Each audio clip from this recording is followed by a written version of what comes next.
तो hello everyone, welcome to a new video. तो जैसा कि आपको पता ही है, अभी हमने रीडिंग एंड राइटिंग ब्लैंक्स की पूरी एक सीरीज स्टार्ट की हुई है, जिसमें कि डेली आपको मैं 5 ब्लैंक्स कराता हूँ विद वो कैप ट्रांसलेशन अंडरस्टैंडिंग।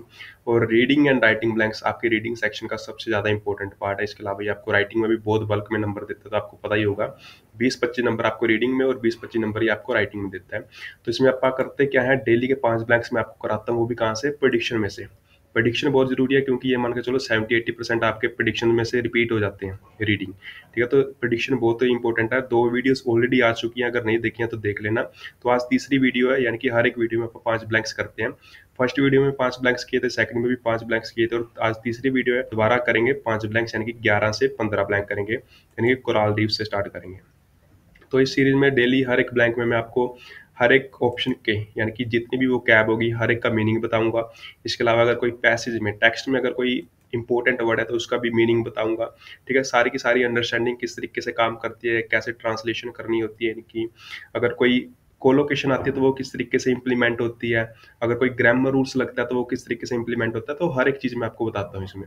ठीक है, तो वीडियो को स्टार्ट करते हैं आप। ठीक है, तो स्टार्ट करते हैं यहीं से, कोरल रीफ से। ठीक है, तो ये कर रही है फर्स्ट वाला कोरल रीफ्स वाला। कोरल रीफ्स क्या होती है, मूंगे की चट्टानें होती है। मैं आपको फोटो दिखा देता हूँ ताकि आपको सारा ब्लैंक समझने में आसानी हो जाए। ठीक है, तो ये होती है मूंगे की चट्टानें। ये जो नीचे है ना, समुद्र के नीचे होती है। ये क्या है, यहाँ पे पेड़ पौधे, छोटी मोटी चट्टानें सब होते हैं। तो यहाँ पे मछलियाँ रहती हैं। मछलियाँ अपना खाना पीना ये सब कुछ यहीं पे करती हैं, अपनी सारी लाइफ यहाँ पे व्यतीत करती हैं। ठीक है, और इसके अलावा क्या होते हैं, यहाँ पे कई गोताखोर भी आते हैं मछलियाँ पकड़ने के लिए। ठीक है, यानी कि ये चट्टानें बहुत जरूरी हैं, ये पौधे बहुत जरूरी हैं मछलियों के लिए भी और गोताखोरों के लिए भी। इसके अलावा रिसर्चर्स भी आते हैं यहाँ पे रिसर्च वगैरह करने के लिए। ठीक है, तो ये देखा जाए तो ह्यूमन लाइफ के लिए भी बहुत इंपॉर्टेंट है। मछलियों के लिए तो है ही है, मछलियों की लाइफ के लिए, उनकी जिंदगी के लिए। इवन इंसानों के लिए भी बहुत इंपॉर्टेंट है ये सारी कोरल रीफ्स। और इसको हिंदी में क्या कहते हैं, मूंगे की चट्टानें कहते हैं। ठीक है, तो करते हैं अभी आप। Coral reef dash more marine life than any other ocean ecosystem. क्या कर रहा है अभी, जो कोरल रीफ होती है ना, ये मरीन लाइफ यानी कि समुद्र में रहने वाले जीव जंतुओं की डैश करती है than any other ocean ecosystem, बजाय कि जितना कोई दूसरा ओशियन इकोसिस्टम करता है उनकी जिंदगी को। तो क्या करता है ये, कर्ब करता है, हार्वेस्ट, स्पोर्ट करता है, कल्टीवेट करता है। कर्ब क्या होता है, कंट्रोल करना किसी चीज को। हार्वेस्ट क्या होता है, फसलों को काटना। ठीक है, सपोर्ट क्या होता है, मदद करना, सहायता करना। कल्टीवेट क्या होता है, फसलों को बोना। ठीक है, कल्टीवेट मतलब फसलों को बोना। हार्वेस्ट मतलब फसलों को काटना। तो ऑब्वियसली बात है, मैंने ऑलरेडी आपको बता दी भी, ये जो कोरल रीफ होते हैं, यहाँ पे मछलियां अपनी सारी जिंदगी व्यतीत करती हैं। ठीक है, तो यानी कि ये उनकी लाइफ को क्या करेगी, सपोर्ट करेगी, यानी कि उनकी जीने में मदद करती है। ठीक है, एंड आर नोट, और डैश, आर नोट डैश मतलब डैश भी नहीं है। क्या डैश नहीं है वो तो देख के पता चलेगा। A favourite pursuit for many diverse. Favourite pursuit मतलब भी पसंदीदा खोज वाली जगह। परस्यूट मतलब क्या होती है, खोज वाली जगह। मैंने आपको बताया ना भी, कई मछुआरे आते हैं यहाँ पे मछलियां पकड़ने के लिए। तो यानी कि वो यहाँ पे आके मछलियां पकड़ते हैं, अपनी खोज करते हैं। इसके अलावा कई रिसर्चर्स भी आते हैं यहाँ पे अपनी रिसर्च वगैरह करने के लिए। ठीक है, फॉर मैनी डाइवर्स, डाइवर्स मतलब गोताखोर। तो ये कई गोताखोरों के लिए पसंदीदा खोज की जगह होती है। आर नॉट डैश, और ये कोई डैश की बात भी नहीं है। तो क्या बात नहीं है, सीमिंगली। सीमिंगली क्या होता है, प्रतीत होना किसी के जैसा। स्पेसिफिकली मतलब विशेष रूप से। डिमांडिंगली क्या, डिमांड से बना है, यानी कि मांग पूर्वक। सरप्राइजिंगली मतलब हैरानी की बात है। और आर नोट है तो यानी कि इन चारों में से किसकी ज्यादा सेंस बन रही है, सरप्राइजिंगली की। यानी कि ये कोई हैरानी की बात भी नहीं है, कि अगर हम ये कहें, क्या कहें, कि ये जो कोरल रीफ है ना, ये काफी पसंदीदा खोज वाली जगह है किसके लिए, कई गोताखोरों के लिए। ठीक है, यानी कि are not surprisingly. But as well as being physically and biologically spectacular. Spectacular मतलब शानदार। क्या कह रहा है, फिजिकली और बायोलॉजिकली शानदार होने के साथ साथ coral reefs also sustain the livelihood of over a half a billion people. अब देखो यहाँ वाली बात आ गई ना, भी क्या कह रहा है, भी इतनी शानदार होने के साथ साथ जो कोरल रीफ है ना, ये कई करोड़ों लोगों की जिंदगियां व्यतीत करने में भी मदद करती है। और क्यों करती है, मैंने अभी ऑलरेडी आपको बता दिया। भी गोताखोर आते हैं यहाँ से, मछलियां पकड़ के लेके जाते हैं, तो वो मछलियां बेचते हैं, तो यानी कि वो खुद की जिंदगी भी व्यतीत कर रहे हैं, अपना ही रोजी रोटी चला रहे हैं वहां से। अब वो मछलियां आगे लोग खा रहे हैं, तो यानी कि वो भी अपना पेट पाल रहे हैं। ठीक है, तो यानी कि कुछ लोग मछलियां पकड़ के ला रहे हैं, वो अपना खर्चा चला रहे हैं घर का, और आगे लोग उन मछलियों को खा रहे हैं, यानी कि वो अपनी पेट पूजा कर रहे हैं उससे। ठीक है, तो ये बिलियन ऑफ पीपल यानी कि करोड़ों लोगों की जिंदगी जीने का भी एक साधन है। वट इज मोर, और तो और, वट इज मोर मतलब और तो और, this number is expected to dash in coming decades, और ये जो नंबर है ये डैश होने की उम्मीद है आने वाले 10 20 30 सालों में। ठीक है, डिकेड मतलब 10 साल, डिकेड्स है यानी कि 10 20 30 40 साल होंगे, यानी कि ये आने वाले 10 20 30 सालों में ये जो नंबर है ना, कौन सा, ये वाला नंबर डैश होने की उम्मीद है। क्या होने की उम्मीद है? अपीयर, डबल, काउंटडाउन या अनरेवल। अपीयर मतलब क्या होता है? किसी के जैसा दिखना है, किसी के जैसा लगना। डबल मतलब दो गुना। काउंटडाउन मतलब उल्टी गिनती। अनरेवल मतलब क्या होता है? सुलझाना। तो ऑब्वियस सी बात है, ये वाला नंबर है, क्या होने की उम्मीद है? डबल होने की उम्मीद है। ठीक है। While the area of high quality reef is expected to halve, halve क्या होता है? आधा होता है ना। लेकिन ये जो नंबर है, लोगों का जो नंबर है, ये तो डबल हो जाएगा, यानी कि लोग इस पे डिपेंड करना तो डबल कर देंगे, लेकिन जो हाई क्वालिटी रीफ्स है ना, ये जो हाई क्वालिटी कोरल रीफ्स होंगी, ये आधी रह जाएंगी। ठीक है, इसके आधे होने की उम्मीद है। ठीक है, तो ये है हमारे ब्लैंक्स। ठीक है सारे, नेक्स्ट करते हैं। तो अब ये देखो, what killed of the dinosaurs, dinosaurs को किसने मारा है, डायनासोर्स किस वजह से मरे। The end of क्रिस्टेशियस period so one of the most dramatic mass extinction the earth has ever seen. अब क्या कह रहा है, जब ये क्रिटेशियस पीरियड था ना, इस दौरान क्या देखने को मिला? मोस्ट ड्रामेटिक, ड्रामेटिक मतलब फिल्मी अंदाज में एक मास एक्सटिंक्शन देखने को मिला, यानी कि सारे जीव जंतु खत्म हो गए थे जब एक ही टाइम पे। कहाँ पे? पृथ्वी पे। और the earth has ever seen, और ऐसा खतरनाक दृश्य कभी भी देखने को पहले नहीं मिला था। The fossil record shows that, जो ये फॉसिल रिकॉर्ड थे ना किनके, डायनासोर्स के, यानी कि उनके जीवाश्म वगैरह, हड्डियां वगैरह, ये क्या शो करते हैं? That throughout their 160 million years dash, throughout मतलब दौरान, भी उनके 160 लाख साल की डैश के दौरान dinosaurs took a huge variety of forms, dinosaurs ने कई तरीके के रूप बदले थे एज द एनवायरनमेंट चेंज, जैसे जैसे एनवायरनमेंट चेंज हो रहा था। ठीक है, तो आपको पता ही होगा कई तरीके के डायनासोर्स थे, मैं आपको फोटो भी दिखा देता हूँ, आपको समझने में आसानी हो जाएगी। 144 मिलियन ईयर्स पहले ये वाले डायनासोर्स हुआ करते थे, 97.5 मिलियन ईयर्स पहले ये वाले, ये जो नीचे वाले डायनासोर्स हैं ये, और 66.4 मिलियन ईयर्स पहले ये वाले, ये एक दो, ये तीन और ये वाले। और जब लास्ट में ये वाले डायनासोर्स थे, तो जब वो बड़ा सा पत्थर धरती से आके टकराया था, एस्ट्रॉइड आके टकराया था, तो यानी कि अब इस पैसेज में किन की बात करेगा? यहाँ से लेके इन सारे डायनासोर्स की बात कर रहा है। ठीक है, तो पैसेज पे वापस आते हैं। तो उनकी 160 लाख साल की डैश के दौरान, क्या डैश के दौरान? एग्जिस्टेंस के दौरान, कंटिन्यूस के दौरान, एक्सटेंट या एक्सपेक्टेशन। मतलब देखो, एग्जिस्टेंस क्या होता है? उनकी मौजूदगी के दौरान। कंटिन्यूस मतलब लगातार, यानी कि उनकी लगातार के दौरान, सेंस नहीं बना रहा। एक्सटेंट मतलब हद, उनकी हद के दौरान। एक्सपेक्टेशन मतलब उम्मीद, उनकी उम्मीद के दौरान। तो चारों में से किसकी ज्यादा सेंस बनती है? एग्जिस्टेंस, यानी कि उनकी जब मौजूदगी थी, उस मौजूदगी के दौरान डायनासोर्स ने कई तरीके की रूप लिए, कई तरीके के अपने रूप बदले थे, जैसे जैसे एनवायरनमेंट चेंज हो रहा था। New species evolve that were suited to new conditions, नए जीव पैदा हुए। ठीक है, इवोल्व मतलब पैदा होना, जो इन कंडीशंस को धारण कर सकते थे, या जो इनके अकॉर्डिंग जीवन व्यतीत कर सकते थे। Others that fail to adapt dash extinct, और दूसरे जो फेल हो गए थे इन नई कंडीशन को धारण करने में या झेलने में, वो डैश हो गए, यानी कि गायब हो गए। एक्सटिंक्ट मतलब गायब हो गए।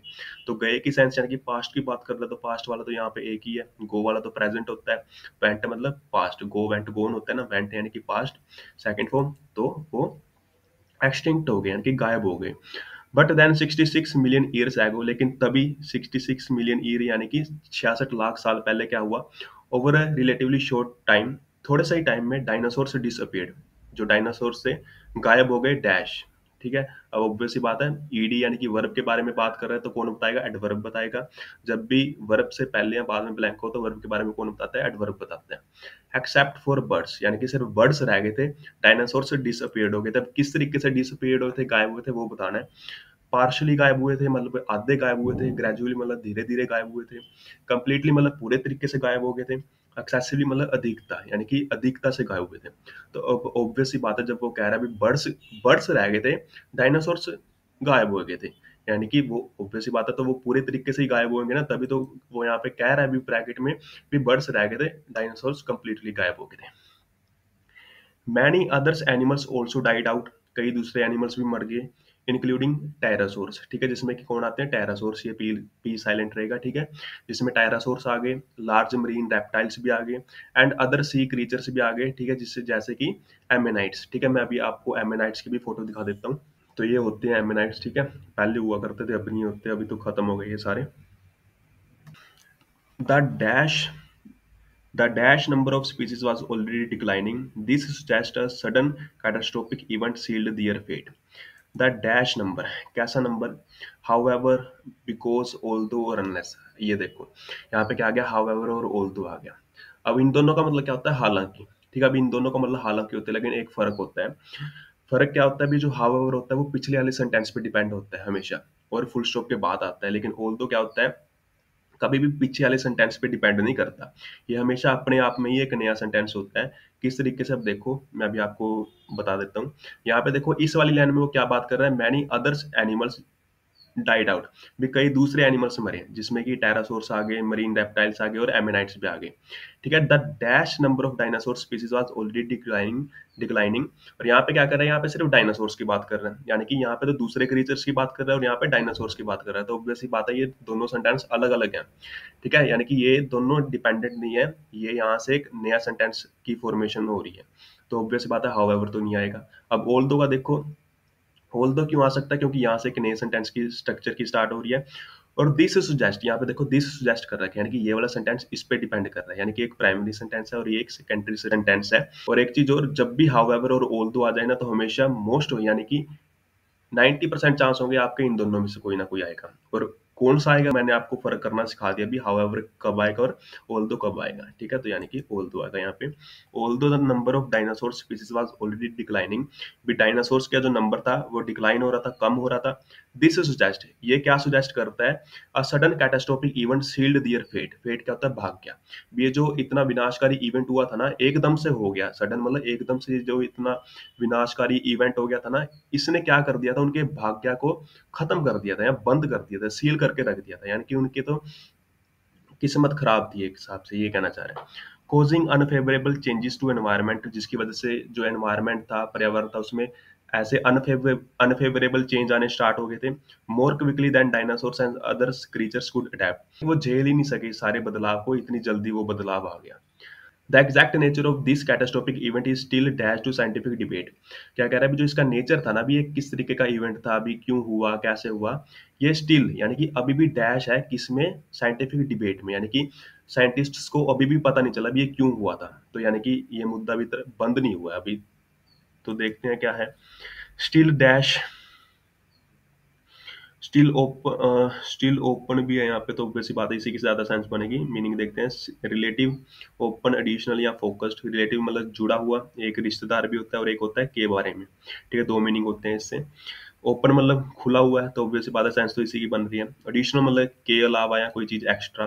फोकस्ड मतलब ध्यान केंद्रित करना या ध्यान रखना, कल भी आया हुआ था ये वाला ब्लैंक। तो ऑब्वियसली बात है, अगर ये मुद्दा बंद नहीं हुआ है, यानी कि अभी भी खुला हुआ है। ठीक है, still open. The catastrophe event could have been an asteroid impact, volcanic eruption or the effect of both. अब देखो क्यों खुला हुआ है, ये यहाँ पे बता रहे हैं भी, जो ये कैटास्ट्रोफ इवेंट हुआ था ना, ये एस्ट्रॉइड के इम्पैक्ट से हुआ था या वोल्केनिक इरप्शन से हुआ था, यानी कि जब वो बड़ा सा एस्ट्रॉइड धरती से आगे टकराया था, उसकी वजह से सारे जीव जंतु मरे थे, या उसके बाद जब ज्वालामुखियां फटी थी तब मरे थे, और द इफेक्ट ऑफ बोथ, या फिर दोनों की वजह से ही मरे थे। ठीक है, together with more dash changes in earth's climate over millions of years.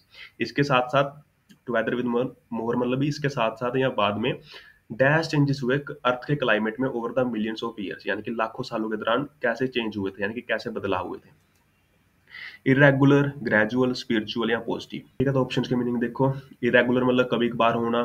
ठीक है, ग्रेजुअल मतलब धीरे धीरे होना। स्पिरिचुअल मतलब धार्मिक से जुड़ा हुआ। पॉजिटिव मतलब कोई चीज अच्छी है। तो अब ऑब्वियस सी बात है, देखो ये इतना सारे जीव जंतु दुनिया पे मर गए।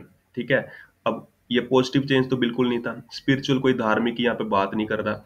और इरेगुलर मतलब कोई चीज कभी हो रही है कभी नहीं हो रही थी, ऐसी भी कोई यहाँ पे उसने बात नहीं कर रखी।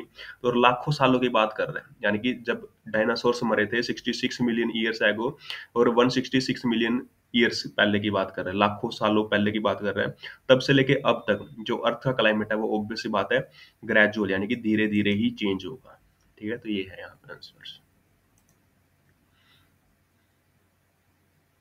नेक्स्ट करते हैं।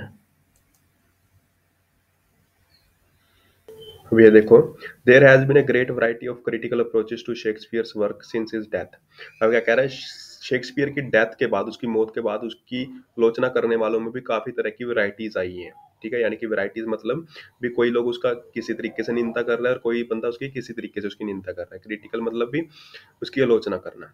During the 17th-18th century, during क्या होता है दौरान, 17वीं-18वीं शताब्दी के दौरान। तो क्या के दौरान, टू मतलब से, और मतलब या, एंड मतलब और, विद मतलब साथ में। तो वैसी बात है एंड की सेंस बनती है, यानी कि 17वीं और 18वीं शताब्दी के दौरान Shakespeare was both admired and condemned. Shakespeare को एडमायर भी किया जाता रहा था और कंडेम्ड भी। एडमायर क्या होता है उसकी प्रशंसा करना, और कंडेम्ड मतलब उसकी निंदा करना। Since then much of the adverse criticism dash considered relevant. तब से लेके अभी तक, सिंस देन मतलब तब तब से लेके अभी तक जो एडवर्स क्रिटिसिज्म है ना, उसको रेलेवेंट नहीं कंसीडर्ड किया गया है। एडवर्स क्रिटिसिज्म क्या होता है, सबसे पहले तो ये देखो भी ऐसी निंदा जो किसी की छवि को खराब करती है, ठीक है।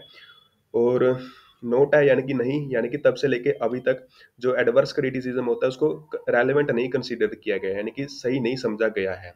तो अब देखो है वाली सेंस है यानी कि प्रेजेंट है, और एक यहाँ पे क्या है, पास्ट की बात कर रहा है, वाज की, तो यानी कि ये तो नहीं आने वाला। और नहीं किया गया है की बात कर रहा है, यानी कि परफेक्ट है, प्रेजेंट परफेक्ट है। और प्रेजेंट परफेक्ट क्या कहता है, हैज या हैव में से कोई एक आएगा। और यहाँ पे देखो हैज भी है और हैव भी है, तो हैव किसके साथ आता है, जब यानी कि प्लूरल सब्जेक्ट हो।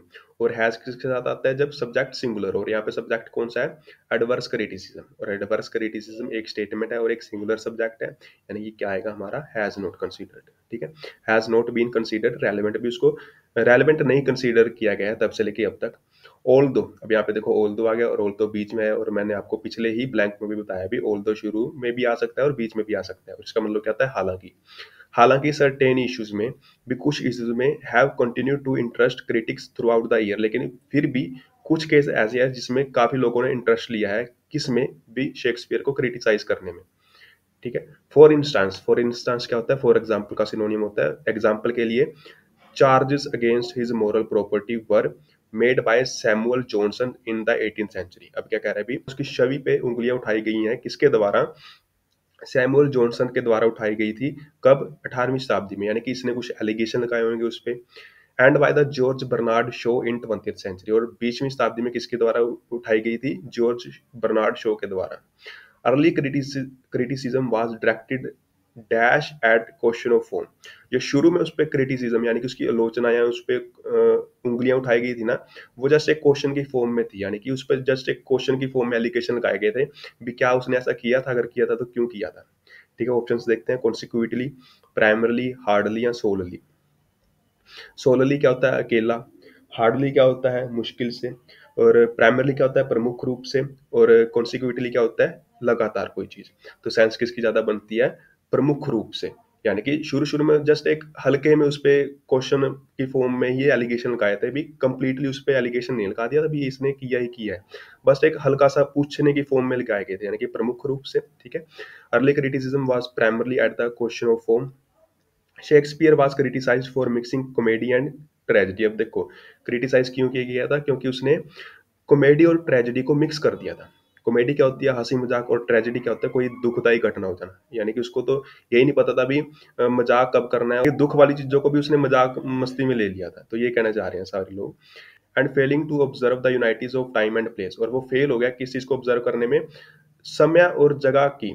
ठीक है, टाइम और प्लेस की यूनाइटीज को, यानी कि समय और जगह की एकता को ऑब्जर्व करने में फेल हो गया। आपका कहते हैं ना भी यार इस बंदे को तो यही नहीं पता भी कौन सी चीज किस टाइम पे कब करनी होती है। वही चीज शेक्सपियर के साथ भी हुई थी, भी उसको पता ही नहीं था भी ट्रेजेडी कब करनी है और कॉमेडी कब करनी है। आपको पता ही होगा जो शेक्सपियर था वो क्या था, एक पोएट था, राइटर भी था। तो वो कविताएं वगैरह लिखता था, यानी कि वो क्या करता था, कोई दुख वाली घटना को भी मजाक मस्ती में लिख देता था। Dash by the rules of classical drama, जो क्लासिकल ड्रामा के द्वारा डैश की गई थी। क्लासिकल ड्रामा क्या होती है, शास्त्रीय नाटक होते हैं, जैसे अपने यहाँ इंडिया में कथकली वगैरह और कई तरह के होते हैं ना, ऐसे दूसरे देशों में भी होते हैं क्लासिकल ड्रामा। जो कि क्लासिकल ड्रामा के द्वारा डैश की गई थी, क्या डैश की गई थी, सब्सक्राइब्ड, डॉक्यूमेंटेड, डिस्क्राइब्ड या प्रिस्क्राइब्ड। अब मीनिंग देखो क्या होते हैं। सब्सक्राइब्ड क्या होते हैं, सदस्यता ले लेना या साइन कर देना, जैसे आप यूट्यूब पे सब्सक्राइब करते हैं ना किसी के चैनल, यानी कि आप वहाँ पे मेंबरशिप ले लेते हैं, सदस्यता ले लेते हैं एक तरीके से। डॉक्यूमेंटेड क्या होती है, दस्तावेज से वगैरह जुड़ा हुआ वर्ड है। डिस्क्राइब क्या होता है, बताना गया, बताना किसी चीज को या बता। डिस्क्राइब क्या होता है, बताना या बताया गया। प्रिस्क्राइब्ड क्या होता है, निर्धारित कर देना। अब ये देखो, ये कंडीशनल वर्ड है थोड़ा, प्रिस्क्राइब में मतलब किस तरीके से एक कंडीशन लगा देना भी ये चीज़ करनी है और इसी तरीके से करनी है, अपनी मर्जी से आप कुछ नहीं कर सकते। इसका एक काफ़ी अच्छा एग्जाम्पल क्या होता है, डॉक्टर का। जैसे डॉक्टर क्या करते हैं, अपने कोई बंदा बीमार होता है, डॉक्टर क्या करते हैं उसको मेडिसिन प्रिस्क्राइब करके बताते हैं, प्रिस्क्राइब करते हैं, जैसे कि भी तुमने यही मेडिसिन खानी है और इसी टाइम पे खानी है, अपनी मर्जी से कुछ भी फालतू की चीजें नहीं खानी। तो यहाँ पे भी क्या था, वो क्लासिकल ड्रामा ने क्या किया था, प्रिस्क्राइब किया था। क्या प्रिस्क्राइब किया था भी कौन सी चीज किस टाइम पे और किस प्लेस पे करनी है। और वो जो शेक्सपियर था वो इसी चीज को ऑब्जर्व करने में फेल हो गया। यानी कि उसकी उसको इतनी भी सेंस नहीं थी भी कॉमेडी कब करनी है और ट्रेजेडी वाली चीजें कब शो करनी है लोगों के आगे। Dryden and Johnson were among the critics claiming that, और जो ये ड्राइडन और जॉनसन, ये दो ऐसे बंदे थे जो उन कई लोगों में शामिल थे जो क्लेम करते थे, क्या क्या के क्लेम करते थे, that he had dash the language with false wit spoons and ambiguity. ठीक है, मीनिंग देखो, ही हैड डैश था भी उसने डैश किया है, किसको, लैंग्वेज को, भाषा को। मैंने बताया ना भी वो एक पोइट था तो वो कविताएं भी लिखता था, यानी कि उसने कविताओं को या लैंग्वेज को, भाषा को डैश कर दिया है उसकी फॉल्स विट के साथ, पूर्ण के साथ और एम्बिग्विटी के साथ। फॉल्स विट, विट क्या होता है भी, बुद्धि, और फॉल्स विट है यानी कि बैल बुद्धि, यानी कि वो मूर्ख मूर्ख सा बंदा था, उसको कुछ पता ही नहीं था भी कौन सी चीज कब करनी है। पूर्ण से मतलब मजाक, ऑब्वियस सी बात है वो मजाक में ही ले रहा था सारी चीजें। एम्बिग्विटी मतलब अस्पष्टता, भी कोई भी चीज क्लियर नहीं रखता था एक हिसाब से। आप कहते हैं ना भी ये बंदा कोई चीज क्लियर नहीं कर रहा है, यानी कि इसके दिल में चोर है, यानी कोई ना कोई ठगबाज सा बनता है, ठीक, यानी कि सारी नेगेटिव सेंस दे रहे हैं। तो ऑब्वियस सी बात है उसने यहाँ पे भी कोई ना कोई नेगेटिव ही शो करने वाला वर्ड आएगा। तो देखते हैं, वर्स्ट, रेफर्ड, ट्रांसफर और करप्टेड। तो उसने भाषा को क्या किया है, वर्स्ट क्या होता है, तजुर्बेदार, कोई बंदा एक्सपीरियंस हो, तो तजुर्बेदार, ये तो पॉजिटिव सेंस दे रहा है, ये तो नहीं आने वाला। रेफर्ड क्या होता है, बताना या बताया गया, इसमें भी कोई नेगेटिव वाली सेंस सी नहीं आ रही। ट्रांसवर्स क्या होता है, तिरछा, कोई चीज तिरछी होती है। और करप्टेड मतलब भ्रष्ट। अब यहाँ पे देखो ये सबसे ज्यादा एक्यूरेट सेंस बना रहा है, यानी कि उसने भाषा को क्या कर दिया था, करप्ट कर दिया था, यानी कि उसने भाषा पे एक बहुत ही नेगेटिव इम्पैक्ट डाला था, खुद की बैल बुद्धि के साथ, भ्रष्ट बुद्धि के साथ, अपने मजाक के साथ और अस्पष्टता के साथ भी कोई चीज क्लियर नहीं रख रहा था वो। Dash some of early plays might justly be charged with previous use of such devices. ठीक है, प्रीवियस क्या होता है भी, कोई भी चीज मजाक में लेना भी, उसके जो शुरू में प्ले थे ना वो जस्ट एक मजाक की फॉर्म में ही चले थे। ठीक है, वो पर उसने यहाँ पे बताया भी था ना ट्रेजेडी और कॉमेडी वाली चीज में। तो वही कह रहा है भी शुरू में तो जो उसके जितने भी प्ले थे ना, जितने भी प्ले हुए थे वो जस्ट एक मजाक की फॉर्म में ही चल रहे थे। 20th century criticism has tended, लेकिन जब 20वीं शताब्दी में उसकी आलोचना स्टार्ट हुई ना, to praise their use in later plays as adding depth and resonance of meaning. उसके जो शो थे उसमें गहराई आने लगी, यानी कि, और गहराई आने लगी, रेजोनेंस यानी कि एक फीलिंग्स। यानी कि शुरू शुरू में तो बस एक मजाक की फॉर्म में उसके प्ले चलते थे, लेकिन बाद में जब उसकी आलोचना शुरू होनी स्टार्ट हुई ना 20वीं शताब्दी में, और 20वीं शताब्दी में उसकी आलोचना किसने की थी, जॉर्ज बर्नार्ड शॉ ने। तो उसके जो प्ले थे ना उसमें काफी एक सीरियसनेस, फीलिंग्स और गहराई लानी शुरू कर दी कार्यकर्ताओं के द्वारा। तो ये जो कहना चाह रहे हैं यहाँ पे। तो यहाँ पे दोनों में, यानी कि ये दो सेंटेंस है, 20th सेंचुरी से पहले कौन है ना, तो ये दो सेंटेंस है, यानी कि दोनों ऑपोजिट इन्फॉर्मेशन दे रहे हैं। पहले तो मजाक के फॉर्म में चल रहा था सब कुछ, बाद में सीरियसनेस आनी शुरू हुई। तो देखते हैं, चार करेक्टर दे रखे हैं अपने को यहाँ पे, सिंस, बिकॉज, दैट और वाइल। तो इन चारों में से ऑपोजिट इन्फॉर्मेशन देने वाला कौन सा है, वाइल। ठीक है, सिंस क्या होता है, तब से लेके अब तक, यहाँ पे भी देखो आया था ना, यहाँ पे भी आया था, लेकिन सिंस किसके साथ ज्यादा यूज होता है, टाइम के साथ। ठीक है, टाइम के साथ, लेकिन यहाँ पे 20th सेंचुरी इसने यूज कर रखा है बेशक, लेकिन ये इस वाली लाइन का है ना कि इस वाली लाइन का। यानी कि ये तो नहीं देगा, बिकॉज मतलब क्योंकि, डैट मतलब की, नॉर्मली की, और वाइल मतलब जबकि, यानी आगे ना ऑपोजिट इन्फॉर्मेशन। तो ये है यहाँ पे। ठीक है, तो इस तरीके से आएगा। ठीक है, नेक्स्ट करते हैं। Bhutan used to be one of the most isolated nations in the world. अगर भी भूटान दुनिया के सबसे अलग थलग देशों में से एक हुआ करता था पहले।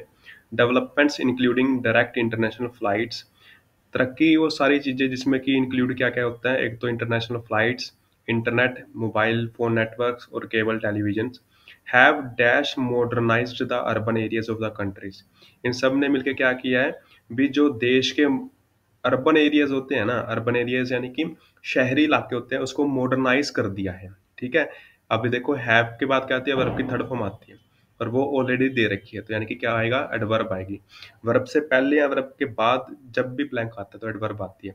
यानी कि अब इसने ये तो बता दिया भी कंट्री के अर्बन एरियाज को मॉडर्नाइज कर दिया है, यानी कि अब ये बताना है भी किस तरीके से किया है। तो ऑप्शन देखो, स्पॉन्टेनियसली, इंक्रीजिंगली, कंटेम्परेरीली या मैकेनिकली। स्पॉन्टेनियसली क्या होता है, जो चीज़ें अपने आप हो जाएं। लेकिन अब एक चीज़ देखो, इंटरनेशनल फ्लाइट्स चल रही हैं, एयरपोर्ट्स बने होंगे, इंटरनेट और इनकी केबल्स बिछी होंगी, ये अपने आप तो नहीं हुआ ना, यानी कि इंसानों की इन्वॉल्वमेंट इसमें थी, तो ऑब्वियस सी बात है ये तो नहीं होगा। इंक्रीजिंगली क्या होता है, तेजी से मॉडर्नाइजेशन आ गई, तो इसकी तो सेंस बनी रही है, ठीक है, उसने बहुत तेजी से मॉडर्नाइज कर दिया अर्बन एरियाज को। कंटेम्परेरीली क्या होता है, जो चीज़ें अभी तक चल रही हैं, ठीक है, यानी कि ये कंटिन्यूस वाली सेंस दे रहा है। और यहाँ पे सेंटेंस की फॉर्मेशन कौन सी है, हैव को मॉडर्नाइज्ड, यानी कि परफेक्ट है ये। तो ऑब्वियस सी बात है इन दोनों का तो कोई मेल ही नहीं चलता, यानी कि ये भी नहीं आएगा। मैकेनिकली क्या होता है, मशीनों की मदद से, यंत्रों की मदद से। बेसिकली अभी ये सारे यंत्र हैं, ये सारी मशीनें हैं, ठीक है, ये सारी मशीनें हैं। लेकिन ये क्या कह रहा है, इन मशीनों ने मॉडर्नाइज किया है, ना कि वो यहाँ पे इस चीज की बात कर रहा है भी मशीनों की मदद से कुछ मॉडर्नाइज हुआ है, मशीनों ने मॉडर्नाइज किया है, ठीक है। तो यानी कि इसकी भी सेंस नहीं बन रही। तो बच्चा क्या, सिर्फ इंक्रीजिंगली, यानी कि इन सारी चीजों ने मिलकर बहुत ही तेजी से विकास किया है, कहाँ पे, अर्बन एरियाज में। Bhutan has dash modernization with its ancient culture and tradition। Bhutan ने डैश किया है मॉडर्नाइजेशन को, किसके साथ, उसके एंशियंट कल्चर और ट्रेडिशन के साथ। तो क्या किया है, जगल किया है, ऑप्टेड किया है, बैलेंस किया है, अल्टर्ड किया है। अब बैलेंस और जगल का दोनों का मीनिंग क्या होता है, संतुलन बनाए रखना। ऑप्टेड का मीनिंग क्या होता है, चूज करना, सिलेक्ट करना। अल्टर्ड का मीनिंग क्या होता है, बदला गया है, कोई चीज बदल दी गई हो, ठीक है। तो अब इन दोनों में भी, तो अब इसमें सेंस किसकी दे रहा है, जगल की और बैलेंस की। अब इन दोनों का मतलब क्या होता है, संतुलन बनाए रखना, ठीक है। तो सेंस तो आ रही है संतुलन बनाए रखने की, यानी कि जो भूटान था उसने तो अपने देश में जो मॉडर्नाइजेशन का संतुलन बना के कैसे रखा, अपने एंशियंट कल्चर और ट्रेडिशन के साथ। लेकिन दूसरी दुनिया की दूसरी देश थे जो, उन्होंने कैसे संतुलन बना के रखा मॉडर्नाइजेशन का, फ्लाइट्स, इंटरनेट, मोबाइल, इनकी मदद से, ठीक है। तो अब संतुलन का परफेक्ट वर्ड कौन सा है, जगल और बैलेंस में से। देखो फर्क क्या होता है, जो जगल होता है उसको सिर्फ एक लिमिटेड यूज होता है, मीनिंग कैसे, जगल सिर्फ हम गेम्स की फॉर्म में यूज करते हैं, गेम्स की फील्ड में यूज करते हैं। जैसे आपने देखा होगा कई फुटबॉलर अपनी पैरों से बॉल को उछालते हैं, फुटबॉल को उछालते हैं ना, वो करते हैं, जगल करते हैं, संतुलन बना रहे हैं वो अपनी बॉल का, ठीक है, लेकिन सिर्फ गेम में, ठीक है। और कहीं भी गेम्स के अलावा और किसी भी फील्ड में अगर संतुलन बनाने की बात होगी तो सिर्फ बैलेंस का यूज करेंगे। और यहाँ पे किसका यूज कर रहा है, वो डेवलपमेंट और मॉडर्नाइजेशन का यूज कर रहा है। तो यहाँ पे गेम का तो कहीं पे भी यूज नहीं हो रहा, तो ये चीज है। Rampant dash of environment has been avoided, ठीक है। क्या रैम्पेंट, रैम्पेंट क्या होता है, कोई भी चीज बड़े लेवल पे की जाए और इतने बड़े लेवल पे की जाए कि वो हमारे कंट्रोल से ही बाहर हो जाए, ठीक है। तो बड़े लेवल पे एनवायरनमेंट का डैश को अवॉइड किया गया। क्या एनवायरनमेंट के डैश को, डिस्ट्रक्शन, भी एनवायरनमेंट के डिस्ट्रक्शन को अवॉइड किया गया, तो सेंस तो बना ही रहा है। नेक्स्ट पढ़ के देखते हैं। एम्बोडियंट, इसका मीनिंग क्या होता है, अवतार, ठीक है। वैनिटी, वैनिटी मतलब क्या होता है, घमंड। पर्यावरण के अवतार को अवॉइड किया गया, पर्यावरण के घमंड को अवॉइड किया गया, ठीक है। तो दोनों की ही सेंस नहीं बन रही। एग्जीक्यूशन क्या होता है, अमल में लेके आना, यूज में लेके आना। तो अब इससे भी ज्यादा सेंस किसकी बन रही है, डिस्ट्रक्शन की, यानी कि बड़े लेवल पे एनवायरनमेंट की डिस्ट्रक्शन को अवॉइड किया गया। तब आपको इतना पता ही होगा भी जब भी किसी देश में मॉडर्नाइजेशन आती है, यानी कि इंफ्रास्ट्रक्चर बनाया जाता है, जैसे सड़कें बनाई जाती हैं, बिल्डिंगें बनाई जाती हैं, तो पेड़ पौधे काटे जाते हैं ना। तो वही चीज कह रहा है भी भूटान ने ऐसा नहीं किया, उसने अपनी एंशियंट कल्चर और ट्रेडिशन को प्रिजर्व करके रखा, बचा के रखा था, लेकिन उसने एनवायरनमेंट को बड़े लेवल पे डिस्ट्रॉय नहीं किया। The government takes great dash to preserve the nation's traditional culture, identity and environment. Government लेती रही क्या, बड़े डैश, ग्रेट मतलब बड़े डैश लेती रही, ताकि वो प्रिजर्व करके रख सके अपने देश की ट्रेडिशन, कल्चर को, आइडेंटिटी को और एनवायरनमेंट को, ठीक है। तो उसने क्या लिया ये बताना है। प्राइड, गवर्नमेंट ने, प्राइड क्या होता है, प्राउड, गर्व। गवर्नमेंट प्राइड लेती रही, गर्व लेती रही, तो इसकी तो कोई सेंस ही नहीं बन रही। गवर्नमेंट प्राउड फील करती है, वो एक अलग चीज होती है, गवर्नमेंट प्राइड लेती रही, कोई सेंस नहीं बनती। मेजर्स यानी कि पैमाने, गवर्नमेंट बड़े लेवल पे पैमाने लेती रही, ठीक है। पैमाने कैसे भी, अगर कोई भी सड़क बनानी है, कोई भी एक सोसाइटी क्रिएट करनी है, ठीक है, तो पैमाने लेती है भी, कितनी की लैंड की जरूरत है, कितनी पेड़ पौधे कटेंगे, हर एक चीज का पैमाना होगा, यानी कि इसकी तो थोड़ी बहुत सेंस बना रही है। इफेक्ट, प्रभाव लेती है गवर्नमेंट, इसकी कोई सेंस नहीं बन रही। अलाउंस क्या होता है, भत्ते, ठीक है, जैसे सरकारी भत्ते होते हैं, लेकिन सरकार तो भत्ते देती है, इट गिव्स ना कि टेक्स, ठीक है, तो इसकी भी सेंस नहीं बनती। तो बचा क्या, सिर्फ मेजर्स, यानी कि गवर्नमेंट मेजरमेंट करती थी हर एक जगह की, हर एक छोटी छोटी चीज अगर कोई क्रिएट करनी है तो मेजर्स लेती थी, पैमाने लेती थी, तब जाके वो चीज को बनाने के लिए परमिशन देती थी। In 2006, Business Week magazine rated Bhutan the happiest country in the Asia. 2006 में जो बिजनेस वीक मैगजीन थी उसने भूटान को एशिया की सबसे हैप्पीएस्ट कंट्री का दर्जा दिया, and the eighth happiest in the world, और दुनिया की 8वीं happiest country. Dash a global survey conducted by university of Leicester in 2006 called the world map of happiness. अब वो किसके बलबूते पे दिया था वो बता रहा है, अभी जो ग्लोबल सर्वे हुआ था ना, जिसका नाम था वर्ल्ड मैप ऑफ हैप्पीनेस, ठीक है, ये वर्ल्ड मैप ऑफ हैप्पीनेस के नाम से ग्लोबल सर्वे हुआ था, जो किसने किया था, यूनिवर्सिटी ऑफ लेस्टर ने किया था, कब, 2006 में। ठीक है, तो वो बताना भी इसने 2006 में ये क्यों दिया था इसको ये दर्जा एशिया की सबसे हैप्पीएस्ट कंट्री का और दुनिया की 8वीं happiest country. Submitting, citing, reviewing या प्रूविंग। सबमिटिंग का मतलब क्या होता है, कोई चीज किसी के आगे प्रस्तुत करना, शो कर देना, जैसे स्टूडेंट्स अपने टीचर्स के आगे अपने प्रोजेक्ट सबमिट करते हैं ना, शो करते हैं उनको। साइटिंग क्या होती है, किसी का हवाला देके, ठीक है, किसी चीज का हवाला देके। रिव्यूइंग क्या होता है, जांच पड़ताल करना, ठीक है। प्रूविंग क्या होता है, सिद्ध करना, कोई चीज प्रूव करना, ठीक है। तो अब एक चीज देखो, इनमें से किसकी ज्यादा सेंस बन रही है, साइटिंग की, क्यों, देखो अब देखो, जो 2006 में जो बिजनेस वीक ने भूटान को एशिया की सबसे हैप्पीएस्ट कंट्री का दर्जा दिया था, वो किसका हवाला देके दिया था, ये जो ग्लोबल सर्वे हुआ था ना जिसका नाम था वर्ल्ड मैप ऑफ हैप्पीनेस, इसका हवाला देके इसने एशिया की सबसे हैप्पीएस्ट कंट्री का दर्जा दिया था इसको, ठीक है, किसने दिया था, बिजनेस वीक मैगजीन ने। तो ये सेंस बना रहे हैं यहाँ पे, ठीक है, तो इस तरीके से सेंस बनाएंगे यहाँ पे। जो साइटिंग वर्ड है ना, इसकी प्रोनाउंसिएशन सेम रहती है, लेकिन ये 2-3 वर्ड होते हैं। एक साइट होता है CITE, जैसे जो यहाँ पे है ही है, इसका मीनिंग क्या होता है, हवाला देना किसी चीज का, और ये वर्ब होता है। एक होता है SITE, साइट, वो क्या होता है, कोई प्लेटफॉर्म, ठीक है, जैसे वेबसाइट्स होती है ना, आप कोई भी वेबसाइट यूज करते हैं तो वो नाउन और वर्ब दोनों की फॉर्म में यूज हो जाता है, लेकिन ये सिर्फ वर्ब है, इस चीज का ध्यान रखना, इन दोनों में बहुत कंफ्यूजन होती है। एक साइट होता है SIGHT वाला, उसका मतलब क्या होता है, कोई दृश्य है, कोई सुंदर दृश्य है, ठीक है, इन तीनों वर्ड्स का ध्यान रखना, ठीक है। नॉर्मली CITE और SITE में बहुत कंफ्यूजन होती है स्टूडेंट्स को। तो अब इसको देखो, Spanish is spoken by more than 300 million people in over 20 countries.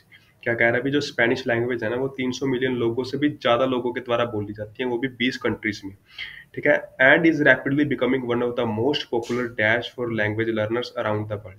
इसके अलावा वो बहुत ही तेजी से सबसे ज्यादा, यानी कि मोस्ट पॉपुलर डैश, यानी कि सबसे ज्यादा पॉपुलर डैश बनती जा रही है किनके लिए, लैंग्वेज लर्नर्स के लिए, अराउंड द वर्ल्ड, दुनिया में। क्या बनती जा रही है वो सबसे ज्यादा पॉपुलर, सबसे ज़्यादा पॉपुलर कमोडिटीज़ बनती जा रही है, या सबसे ज़्यादा पॉपुलर चॉइस बनती जा रही है, सबसे ज़्यादा पॉपुलर रिकॉर्ड बनती जा रही है, इंप्रूवमेंट बनती जा रही है। एंड आई होप आपको सुन के ही आंसर पता लग गया होगा, लेकिन फिर भी आप इनके मीनिंग्स देखते हैं। इंप्रूवमेंट्स क्या होती है, सुधार आना या सुधार करना। रिकॉर्ड्स क्या होते हैं, अभिलेख, दस्तावेज। रिकॉर्ड्स के दो मीनिंग होते हैं, एक तो होते हैं दस्तावेज, जैसे आप कहते हैं ना भी, दस्तावेजों में नाम चेक करो, रिकॉर्ड्स में इसका नाम चेक करो है या नहीं है, ठीक है, तो वो एक होती है रिकॉर्ड, जमा करना कहीं पे, ठीक है। जमा करना किस तरीके से आप कहते हैं, दर्ज करना कह सकते हो, जैसे आप कहते हैं ना अपनी ऑडियो रिकॉर्ड करो, अपनी ऑडियो दर्ज करो, तो वो चीज। नेक्स्ट है चॉइसेस। चॉइसेस क्या होती है, ऑप्शन, विकल्प, ठीक है, तो वो इसकी तो सेंस बन ही रही है यहाँ पे। नेक्स्ट है कमोडिटीज। कमोडिटीज क्या होते हैं, गुड्स, वस्तुएं वगैरह, ठीक है, तो यहाँ पे किसकी ज्यादा सेंस बनती है, भी वो सबसे ज्यादा पॉपुलर चॉइस बनती जा रही है लैंग्वेज लर्नर्स के लिए अराउंड द वर्ल्ड, भी दुनिया के अराउंड।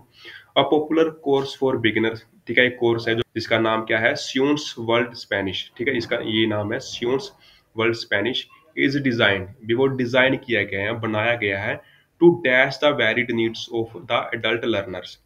वेरिड क्या होता है, अलग अलग, भी वो अडल्ट लर्नर्स की या बड़े लर्नर्स की अलग अलग जरूरतों को डैश कर सके, क्या कर सके, रिकॉर्ड कर सके, मीट कर सके, चूज कर सके, सेटिस्फाइज कर सके। अब यहाँ पे देखो, टू है तो टू के बाद क्या आती है, हमेशा वर्ब की फर्स्ट फॉर्म आती है। यहाँ पे वर्ब की फर्स्ट फॉर्म देखो, फर्स्ट थ्री तो है वर्ब की फर्स्ट फॉर्म, लेकिन चौथी में क्या लगा हुआ है, एस लगा हुआ है, यानी कि ये तो नहीं आएगा, यानी कि आंसर आएगा हमारा फर्स्ट थ्री में से ही, ठीक है। अब रिकॉर्ड का मतलब क्या होता है, जैसा कि मैंने अभी ऊपर वाले में बताया था ना, रिकॉर्ड का मीनिंग क्या होता है, एक तो अभिलेख वगैरह, दस्तावेज, और एक होता है दर्ज करना कोई चीज। तो यहाँ पे रिकॉर्ड का मीनिंग क्या है, दर्ज करना। मीट के दो मीनिंग होते हैं, एक तो होता है मिलना और एक होता है पूरा करना, ठीक है, पूरा करना। नेक्स्ट क्या है, चूज। चूज क्या होता है, सिलेक्ट करना। सेटिस्फाई क्या होता है, संतुष्ट होना, लेकिन ये तो है नहीं। अब इन तीनों में से देखो भी, वो जो कोर्स है वो अलग अलग जरूरतों को रिकॉर्ड करता है, अलग अलग जरूरतों को पूरा करता है, या अलग अलग जरूरतों को सिलेक्ट करता है। तो ऑब्वियस सी बात है, रिकॉर्ड की भी सेंस बन रही है, लेकिन सबसे ज्यादा सेंस बनती है मीट की, यानी कि उनकी अलग अलग जरूरतों को पूरा कर रहा है वो। ठीक है। डैश लर्निंग एट होम और इन क्लास, चाहे वो घर पे बैठ के पढ़ रहे हो चाहे वो क्लास में, तब वो बताना है भी कहाँ पे। अब यहाँ पे देखो और आ गया, तो और के साथ हमेशा किसका पेयर होता है, दो का पेयर होता है। यहाँ तो वेदर का पेयर होगा, या हमेशा होगा ईदर का पेयर, लेकिन यहाँ पे ईदर तो है नहीं, तो बचा क्या, सिर्फ वेदर। ठीक है। ऐसे ही एक होता है नीदर और नोर, ठीक है, लेकिन यहाँ पे नीदर तो है नहीं, यहाँ पे है सिर्फ वेदर। और वेदर और का पेयर बनना है भी, यहाँ तो वो घर पे बैठ के पढ़ेंगे, यहाँ पे क्लास में बैठ के पढ़ रहे होंगे। फ्रॉम द वेरी बिगिनिंग, शुरू दिन से ही, या बहुत शुरू से ही, स्टार्टिंग से ही कह सकते हो। इट एनकरेजेस यू, ये आपको एनकरेज करती है या आपको मोटिवेट करती है to develop your listening and speaking skills with confidence. ये आपको मोटिवेट करती है भी, आप ताकि आप आपके लिसनिंग और स्पीकिंग स्किल्स को डेवलप कर सको, भी बहुत अच्छा बना सको, वो भी आपके कॉन्फिडेंस के साथ। ठीक है।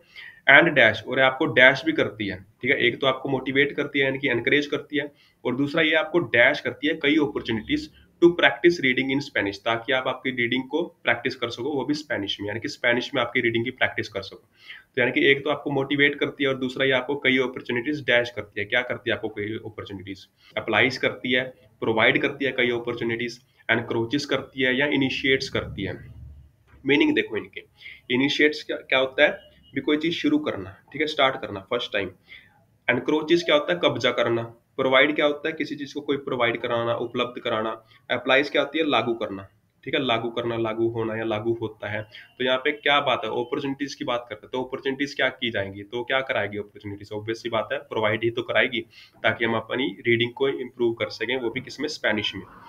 Using the extensive dash of media available from the course book to audio CDs, cassettes and popular accompanying television series. ठीक है, तो using the extensive dash of media available, series of media, range of media, rate of media, या wisdom of media. अब इनके meaning देखो, wisdom क्या होता है, बुद्धि, दिमाग वगैरह। रेट क्या होता है, दर, कॉस्ट, प्राइस वगैरह। तो मीडिया का दिमाग, मीडिया का रेट या बुद्धि, ये वाले तो सेंस बना ही नहीं रहे। तो सीरीज ऑफ मीडिया हो सकता है, या रेंज ऑफ मीडिया हो सकता है। ठीक है, इन दोनों की ज्यादा सेंस बनती है। पढ़ के देखते हैं एक बार आगे। एक बार इनके मीनिंग देख लो। सीरीज क्या होता है, श्रृंखला। ठीक है, एक दो तीन चार पांच। रेंज क्या होता है, अलग अलग कैटेगरी। ठीक है, जैसे तीन चार कैटेगरी बता देना कोई भी चीज, तो वो चीज होती है। The course book to audio CDs और cassettes to the popular company television series. अब यहाँ पे बहुत से बच्चे इस सीरीज को देख के सोचेंगे भी यहाँ पे आंसर आएगा सीरीज, लेकिन यहाँ पे सीरीज नहीं आने वाला, यहाँ पे आंसर आएगा रेंज। ठीक है, मैं आपको थोड़ा सा और डीपली बता देता हूँ भी किस तरीके से आप इनका आंसर आइडेंटिफाई कर सकते हैं। जैसे कि, ठीक है, रेंज का मतलब तो अलग अलग कैटेगरीज, जैसे यहाँ पे इसने कैटेगरीज बता भी रखी हैं कौन कौन सी हैं, जैसे बुक, जैसे कोर्स बुक हो गया, ऑडियो सीडीज हो गया, कैसेट्स हो गया, और टेलीविजन हो गया। लेकिन आगे इन चारों कैटेगरीज में अगर आप यूज करेंगे ना भी, बुक भी कई तरीके की होगी, ऑडियो भी कई तरीके की होगी, ऑडियो सीडीज है ना, कैसेट भी कई तरीके की होगी, ऐसे टेलीविजन भी कई तरीके की होगी, तो उसको कह देंगे आप टेलीविजन सीरीज। ठीक है, एक बार मैं आपको फोटो दिखा देता हूँ, एक अलग सी फोटो। ठीक है, आप थोड़ा अच्छे तरीके से समझ लोगे। जैसे ये वाली फोटो देखो, जैसे सपोज करो मैं अगर आपको कहूँ आपको इन्फॉर्मेशन चाहिए, तो आप कहाँ कहाँ से ले सकते हो, आप कहोगे भी मोबाइल से ले सकते हैं, लैपटॉप से ले सकते हैं, टीवी से ले सकते हैं। तो ठीक है, तो ये होती है हमारी रेंज, यानी कि हमारी हद है भी इन्फॉर्मेशन लेने की भी, हम कहाँ कहाँ से इन्फॉर्मेशन ले सकते हैं, कौन कौन सी कैटेगरी से इन्फॉर्मेशन ले सकते हैं। जैसे ये मोबाइल हो गया, लैपटॉप हो गया, टीवी हो गया, तो ये हमारी हद भी होगी और हमारी कैटेगरी भी होगी। लेकिन अगर मैं कहूँ मोबाइल से ही आप कहाँ कहाँ से इन्फॉर्मेशन ले सकते हैं, भी आप कह सकते हैं एप्पल के मोबाइल से इन्फॉर्मेशन ले सकते हैं, सैमसंग से भी ले सकते हैं, एमआई से भी ले सकते हैं। ठीक है, तो वो क्या होगी, सीरीज ऑफ मोबाइल होगी। ठीक है, मोबाइल में ही आगे जब इंक्लूड करते जाएंगे तो वो बन जाएगी सीरीज। ऐसे ही लैपटॉप भी कहाँ से ले सकते हैं, डेल का लैपटॉप हो, चाहे एचपी का हो, चाहे एप्पल का हो। ठीक है, तो वहां से इन्फॉर्मेशन ले सकते हैं। टीवी कौन सा हो सकता है, सोनी का भी हो सकता है, एलजी का भी हो सकता है, और सैमसंग का भी हो सकता है। ठीक है, तो ये होते हैं, यानी कि कैटेगरी तो ऊपर ऊपर की चीज होगी। ठीक है, जहाँ जो हमारी मेन हद होगी, और यानी कि तीन अलग अलग फील्ड होगी। ठीक है? लेकिन एक ही फ़ील्ड की अगर बात करेंगे, एक ही फ़ील्ड को आगे-आगे इलैबोरेट करते जाएँगे या उसको एक्सप्लेन करते जाएँगे, उसमें कुछ इंक्लूड करते जाएँगे एक ही फ़ील्ड में या एक ही कैटेगरी में, तो वो बन जाएगी हमारी सीरीज़, ठीक है? तो ये चीज़ फ़र्क होता है, तो ध्यान रखना इस चीज़ का। तो ऑब्वियस सी बात है यहाँ पे अलग-अलग कैटेगरी की बात कर ही रहा है वो, कौन-कौन सी है, जैसे एक तो कौन-सी होगी, कोर्स बुक होगी, एक होगी ऑडियो सीडी होगी, एक होगी कैसेट्स और एक होगी टेलीविज़न की सीरीज़, ठीक है? तो यहाँ पे क्या आएगी हमारी रेंज, यानी कि extensive range of media available. Series and free online dash, क्या free online dash, action, action, free online activities, free online breaches या फ्री ऑनलाइन बिंज। बिंज का मीनिंग क्या होता है, दारू वगैरह, मदिरा पान वगैरह, ठीक है, दारू वगैरह, इसके तो यहाँ पे क्या सेंस बनेगी ऑनलाइन। ब्रीचेस क्या होता है, किसी चीज का उल्लंघन कर देना, कोई चीज तोड़ देना, जैसे रूल रेगुलेशन ब्रीच कर देते हैं, है ना, रूल्स तोड़ना, वो चीज। एक्टिविटीज और एक्शन का मीनिंग सेम होता है, ठीक है, कोई गतिविधियां, कोई चाल वगैरह, लेकिन एक फर्क होता है, क्या फर्क होता है, एक्शन तो होता है रिजल्ट ओरिएंटेड, यानी कि जब भी कोई एक्शन लिया जाएगा तो वहां पे कोई रिजल्ट की डिमांड की जाएगी या तो कोई रिजल्ट आ रहा होगा, ठीक है, लेकिन एक्टिविटीज जस्ट एक कोई एक काम करके छोड़ देना, या तो वहां से कोई रिजल्ट आएगा नहीं या रिजल्ट्स की उम्मीद नहीं होगी, ठीक है, तो नॉर्मली ये कह रहा है।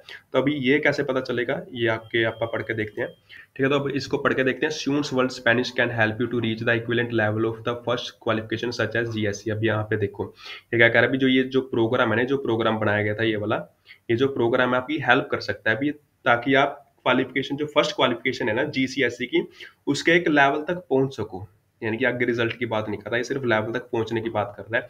आगे उस क्वालिफिकेशन को पास करेंगे नहीं करेंगे उसकी बात नहीं हो रही है, ठीक है, तो ऑब्वियस सी बात है यहाँ पे रिजल्ट की बात नहीं हो रही, तो क्या आएगा, एक्टिविटीज आएगा, ठीक है, यानी कि इन दोनों में से ज्यादा सेंस बन रही थी, तो आएगा कौन सा, एक्टिविटीज। तो ये है हमारा आंसर, ठीक है। तो आज हमारे फर्स्ट नेक्स्ट 5 हो गए, ठीक है, तो यानी कि आज हमारा थर्ड डे था और हमारे 15 पूरे हो गए। तो कल आपका करेंगे नेक्स्ट 5, यानी कि आज हमारे स्पेनिश तक हो गए, तो कल को आपका करेंगे 1 2 3 4 ये नेक्स्ट 5, ठीक है, तो हमारी पूरी की पूरी एक फर्स्ट लाइन कंप्लीट हो जाएगी, ठीक है। तो फिर मिलते हैं नेक्स्ट वीडियो में। तो आज इसको जो भी वो कैब लिखाई है इसको अच्छी तरीके से रिवाइज करके देखना, प्रैक्टिस करके देखना खुद भी।